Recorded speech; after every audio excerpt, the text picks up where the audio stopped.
What's up, everybody? It's day 6 of 90. Um, so I'm going to document where we're at on this journey. 90 days, guys, is such a great period of time to instill habits, to reset your goals. Just making our goals on New Year's is really selling it short if we don't think about them and then break them up. And 90 days is a quarter in a year. So this is, if you're following along, I'd say jump right in. The first best time to plant the tree was beginning of the year. Second best time is right now, right? So please like and subscribe to this channel so that we can all keep improving together. And also in this video, I'm going to talk about the fifth block of the Lost Youth brand, that being crawl before you walk and walk before you run, and some of the lessons that I've learned in that and that is changing my life right now. And then also I love tying in a book that I've read recently, and today I'm going to talk about Dan Bilzerian's The Setup. Really crazy, like I had this kind of idea of Dan Bilzerian, and that's true. But reading his book really gave me an inside look in his mind, and gives me a lot of hope for my future, because I get to see how someone else with success in life, how they think. And one thing I heard, and it's so true, that is if you criticize somebody, you're just condemning those traits of them that could have helped you out. And a lot of the victim mentality, people who fall into the more like socialist kind of views, really miss out on some of these nuggets to become the best version of yourself when you're being critical. So to start off, it really helps, and I know I got this from Casey Zander, started in fitness, and now he's in the dating space and has his own YouTube channel, and a lot of good stuff that he's getting on the front lines.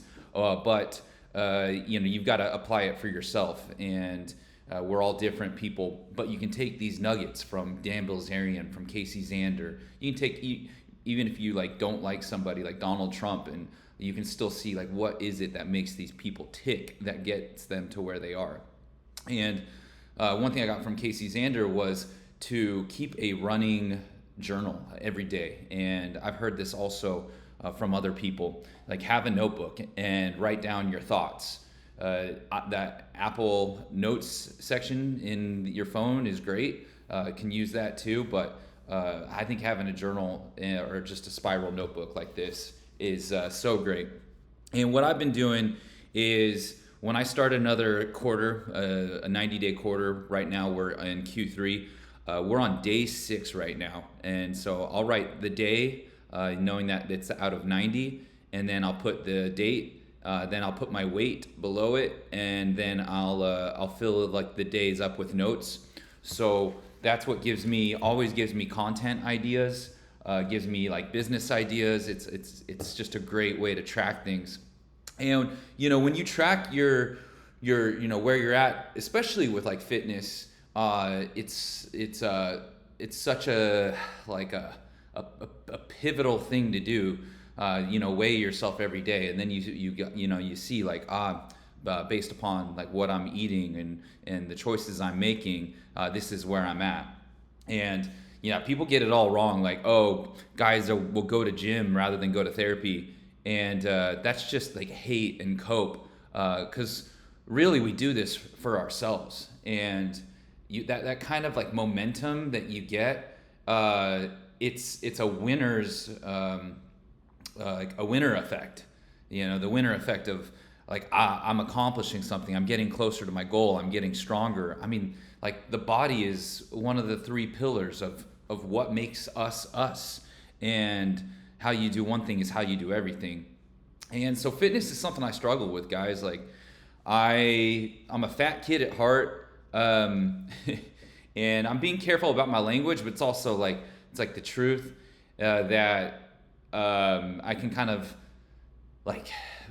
be weak to certain things. And You know, we want, like, you want to chase and follow pleasure, but you know, overeating is not as pleasurable as having like discipline over who you are and being being like a higher level of enjoyment and satisfaction is much higher to like feel healthy, to you know, to be 60, 70 years old and to still have your health. Like my grandpa, he's 90, and it's, you know, rough.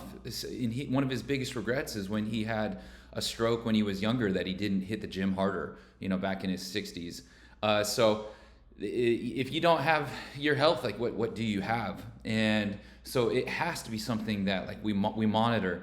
And you know, I realize I have these big goals, and I keep saying to myself like, oh, I'm gonna eat healthy, but you know, is that really what I want to do? Because I woke up today and I'm thinking, man, I just want a breakfast burrito. You know, I'm sure you've been there. And I was like, but like, is this ever, you know, ever really going to change? Because like I've been in this pattern. Like apparently, like I'm a creature of comfort, and when I get like these urgings and these cravings, I like fall to a more baser nature. And so this is self-improvement, right? At its finest, at its core. And it really does relate to the crawl before you walk before you run. The first step in here, like my crawling and fitness was, you know, I said I was going to get to 165. I'm at 179 right now, and that's not going to happen if I keep doing these same patterns. So, you know, stoked that I didn't give in and get that breakfast burrito. I went to the gym this morning, did a workout class, which is great. You know, you always work out harder when I'm in classes. So I have my a membership to a studio where they do classes, and then I have a membership to Gold's, and I love having both of those. You know, it's a non-negotiable to work out or to do something active every single day. And you know, and then the next piece of that puzzle is now diet and getting to a lean body fat percent. You know, I mean, you can have energy, but like people judge by what's in front of them. And so we're trying to make the full package here. And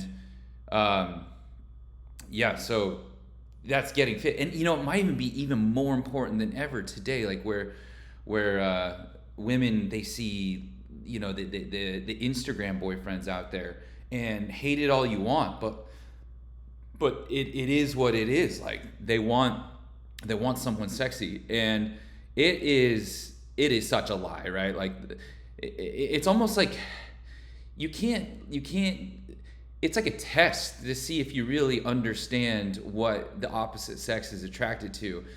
Because if you like listen to what society says, then that's gonna keep you like in the crowd. I remember like I was on a safari in Africa, and like this is all over in the animal kingdom. I saw this herd of gazelle while I'm on safari, and our safari guide, he points to one herd, and he says that's the bachelor boys. You know, all of them had their antlers, and it was like hundreds of these male gazelle. And then like out, you know, a quarter mile away, there's a herd of hundreds of females and one male. And this one male was the male who became the strongest, who just ate in that crowd. He worked on himself. He just got stronger. And then once he felt he was strong enough, he went and challenged the other one. And when he you know, beat him in a whatever, then he became the repopulator, the guy. And you know what? This is kind of funny. Now that he's taken care of and hooking up with all the female gazelles, he starts getting weaker, and then another one of the bachelor boys who gets strong enough will then come and take his spot. And you know, we're not gazelles. It's a little different. You know, we're working 9-to-5 jobs, or we're starting YouTube channels, or we're becoming artists. But it's the same concept at play here, just on a much larger scale. And so yeah, don't listen to that herd over there of the that one alpha dude and the women. They're gonna tell you the wrong shit. You listen to your higher power, and you keep working on yourself, getting stronger, being more comfortable in your own skin, being like doing the spiritual work, the mental work, and the physical work, and then you'll have all the opportunities you want one day. And so yeah, and how that all relates, like dating. I got to a point where my dream, guys, is to have a beautiful family, to have a partner who adores me, and who is going to be a great mother to my kids, and be able to like fulfill my evolutionary prerogative, right? To create the next generation, and pass along my genes, my consciousness, my ideas, right? And I don't know. I aspire for the best, and so when my life wasn't what I wanted it to be, right? Like here I am. I'm 30 years old, and I'm living paycheck to paycheck, and I got a taste of a great, beautiful relationship, and then I got my heart broken, and that's such a pivotal time that when that happened 5 years ago, it sent me on this like trajectory where I started to believe in myself, and I wanted more. But I went through some guys like dark nights of the soul, and like I started a new job, and I got a taste of success. Then I lost all of that, and I moved to a new city.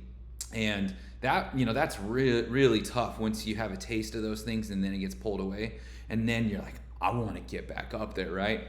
And I knew that I wasn't going to get there though if I kept doing the same things, if I lacked discipline, if I kept like distracting myself with garbage, with drugs, with alcohol. Still something, yeah, I'm like kind of torn up on that, because it really does take away from being more comfortable in your own skin. So you got to like use your discernment to know what you need to do with your life. I used my discernment, and I moved to a brand new city. I was 34 years old. I had like 50K to my name, and I moved to Austin, and I made some decisions in business that like didn't pan out, and they taught me a lot though about like what I want to do. So it was all part of the plan, and it happened for me in my development, and it taught me to think in that mindset too. Otherwise, like I talked about before, guys, if I wasn't believing that it was all happening for my development, if I didn't have that optimism, the other option like was to give up. It was essentially death, right? It was be homeless. It was take a boring, lousy slave to the man job, and maybe like date women that I would have felt like I was settling for. And I said no, that's not me. It's not what I want. And because of that, I've had to learn some tough lessons of like, okay, if I don't want that, then how do I get it? And I've had to like choose the right career path now. I've had to, overcome any type of like concern of what people really think about me. And this is like an ongoing process. And, crawl before you walk before you run. And yeah, I'll get to Dan Bilzerian's story in just a second here. But that is a guy who was really driven, right? And he had some insecurities when he was younger about dating, but life came easy to him. Like that's the way he felt. And we've got to ask ourselves, and now that I look back, like what is it that I'm holding on to that's stopping me from letting life be easy? It's like everything is within our reach, and it's just a a switch we have to flip, that we are in possession of this easiness. And that's where crawling, because you got to find those little micro victories, those that like you can embrace, those micro victories of like, oh, I can just be me. I can enjoy myself and not take it personally how other people think about me, and I can be kind, and I can be gregarious, and I can do what, like, this is a hard one, like I can do what makes more energy like spring forth from me, and I can be less critical of myself. And that might be like where you're at. Like that might be the form of crawling. And so a year and a half ago, it was just like, what is the job that I need to work so that I can be in a financially like safe place? Because you can't build if you don't have that foundation. And so then once I started doing that, like in sales, and a job that like I kept getting better at, and like you have to do it for long enough. Like I don't know how long you're gonna have to crawl. I don't know how long you're gonna have to work that job at the coffee shop or the restaurant until like you build up the character and the connections and the belief that you can move on to the sales job. I don't know how long you have to work the sales job until that you can, start that YouTube channel teaching people about how to do sales. And you like, if you were to be impatient, imagine like you're sitting there crawl, maybe you're done crawling, maybe you're running, and you're running to the ocean, and the ocean represents starting a business, and you're running on the beach, and then you start swimming when you're still in the sand. You see what I'm saying? Like, you're not there yet, and that's okay. There's no way to judge whether that's good or bad. Like you could get to the ocean, start swimming, and get bitten by a shark tomorrow. Like, so accept where we're at and find like all the joy we can in it. Otherwise, you're gonna be like those stories of people who like are always chasing like a validation, or like I'll be happy then. No, like whatever it is, whatever you feel like doing. I felt like buzzing my head, but you know what? I said I'm gonna buzz my head when I get to single digit body fat percent, and it was kind of like a metaphorical thing where I'm like, I'm not there yet, but I want to do it. So like, fuck it, I'm gonna do it now. And that kind of mentality is like carrying over into all of my life right now, where it's like if I feel like doing it and that's where I'm at, then I'm not gonna wait to like get satisfaction and enjoyment out of the position I'm in, the crawling, the selling roofs. Like that's what I do. Like that's selling roofs is my day job. That's how I'm like building up skills, and I'll keep doing that. And like kind of we said on the last video that you've got to accept the worst case scenario. Like whatever happens, if I have to go from crawling to just laying on my back, and that's like, if that happens, so be it. And then I'm going to get the best that I can at laying on my back, and then I'll get back to crawling. And then I'm just going to, this is where I'm at. This is where God is putting me. This is where I have chosen for myself. And that's kind of like it's synonymous, right? Like when we're praying to God, we're really like, we are in some way like an appendage or a part of God. If God is everything, God is in all matter. I think like science is coming out with that now. So he is in us too. Like he drove us to be like where we're at. We are fulfilling his purposes. So, that's like the crawl before you walk, the walk before you run. And I got this watching YouTube yesterday. It's funny, like I'm in YouTube University right now. I've been joking around saying that because like, man, once you find like the people who are crushing it in life, like whatever that's social skills, which is huge important, right, for relationships. You find the people in business, super important, and then the people in health and fitness. Then you do what they do. Like someone doesn't have to be. I used to wonder, like, man, where are my mentors? Like I heard that you got to get mentors, and it doesn't have to. It more often than not, it's not going to be someone in your life. you're gonna like, there's no reason not to like seek it out. And when I'm reading a book or listening to a podcast or a YouTube video that's changing my life, and then that person talks about another book, I look at that as like, wow, I think that's like, that might be next what I need to learn. And you know what? Like, so often it is like when I follow these like breadcrumbs, I'm like finding out what I want to do. Breadcrumbs, crawl before walk, walk before run. Like you see where this is headed, right? And so like Dan Bilzerian, I never thought this guy would be like a mentor, right? Like he was like the king of hedonism or whatever that was back then. I didn't follow him too much. I just saw like, hot girls on his Instagram, but like I didn't really know like who he was or how he got to where he was at. And reading his book, like you get to see like, one, we should never be critical, like to discount somebody that like they got to where they're at because of like to discount it. We're better off assuming like what is it that they did to get where they're at, like why. And you know what, you more often than not, the people with abundance and money, not always, but more often than not, it's because they have some trait that is like a fire, like a fire trait, a fire in their gut, and that can wake up something within you.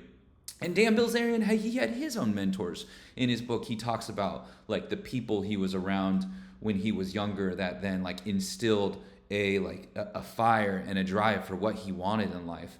And in his book, like he's the first say like he's made mistakes or like it's taught him a lot about what he wants in life. And his crawl before run and run before walk, it's going to be different, right? He had an affluent family. I mean, like he looks different. I don't like it's just all different. Like it all plays a factor. And here's a guy who didn't have a ton of success with women when he was younger, and like he really craved it. And then he like learned these concepts. And what's really awesome about the book, and like I really relate to, it's called The Setup. It's not called the game, like how I gamed. It's not like called like it's like playing 4D chess is what he did. And anyone with a fucking brain and made in the image of their creator can imagine a future and then figure out a way to get there. Like that is a God-given ability that we have. And we can't do it how someone else did it. We have to do it how we're supposed to do it. And this is why I really harp on this channel, thinking for yourself. And not enough people instill this. I'm not sure why. I mean, maybe they didn't really do it for themselves, or maybe they didn't. I don't know. But Dan Bilzerian, for himself, and like, man, like what a guy with balls. Like he was doing some crazy shit even when he was a senior in high school. And that's probably why he got to where he was at. I mean, he got arrested for having an assault rifle in the back seat on the first day of his senior year in high school. And this was in Sandy, Utah, not far from where I grew up. And he ended up getting like arrested, expelled, and kicked out of the state. The guy had like no options.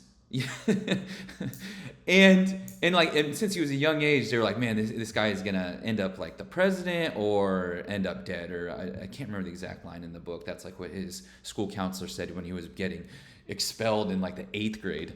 And like, so his only option, and his dad also dropped out of high school and went into the military, and then from the military went to Stanford, and then became a very wealthy in corporate takeovers. So Dan Bilzerian, he's like, that's probably why he like wanted money. Like he saw it when he was younger, really driven to it.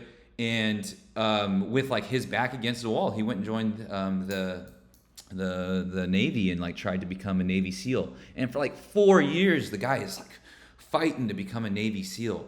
But he's like a true leader in that, like he followed his North Star and always thought for himself, and that didn't vibe well with the Navy guys. And he did Navy SEAL training 2 or 3 times, like because of health and because they kicked him out. And then so he went through like that ringer there, and that was his walk before he run. And what a badass formative experience that is, like, to do something like that and to be really tested.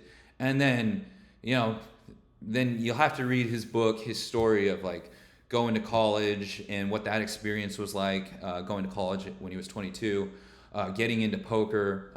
And I can see how, like, here's a guy who he saw this edge. He saw, like, this is my path. And it's always changed. Like, I think, what he wanted to do when he was 22 is not what he decided to do when he was 36. And a lot of times I was held back I held my own self back because I looked at things as like, I need to know, like, if I do this, I need to do this forever. And that's bad thinking. Life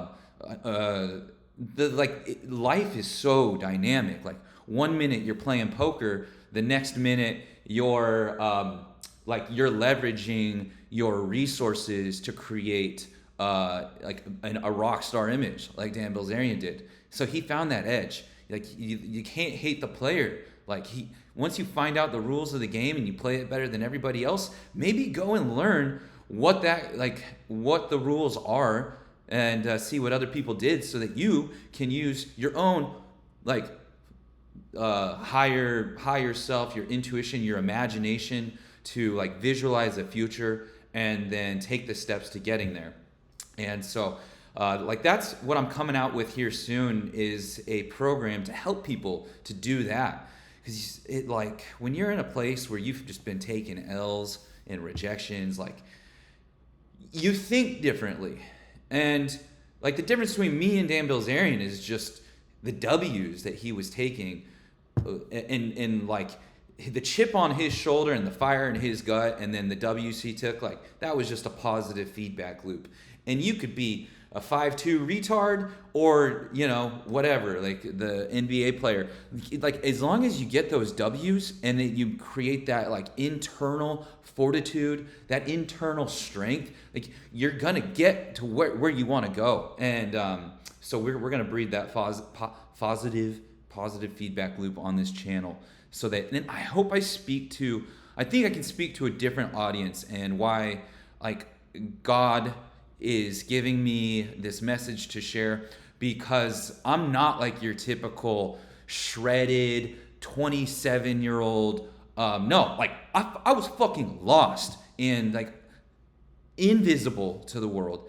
And that is a kind of a rough, hopeless place to be. So I know what you're going through, and I know how to give you those breadcrumbs. I know I can help you identify what that next step was.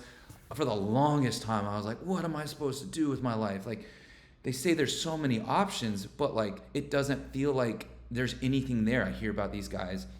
And I'm here to tell you that there are unlimited options, infinite. There's infinite realities. And we just have to accept where we're at, accept the worst case scenario, like that, accept that even the worst case scenario is good for you. That's optimism. And then I'll help you guys or girls. I don't know, this message for sure gonna be tailored for guys, but I'm sure girls can find value in this too if they watch this. And I'm gonna help you find out what that next, if it's crawling next, what your next breadcrumb is, so that you can get that winner effect and experience the positive feedback loop of life. Well, I love you guys. This started off a little rough and didn't really know where it was going, but I feel like it ended pretty well. Let me know what you thought of the video. Comments would certainly help to know what to talk about in this future series. We're at number 6 of 90. Let's go. Let's change our bodies, change our minds, change our lives, change our souls, guys. Peace.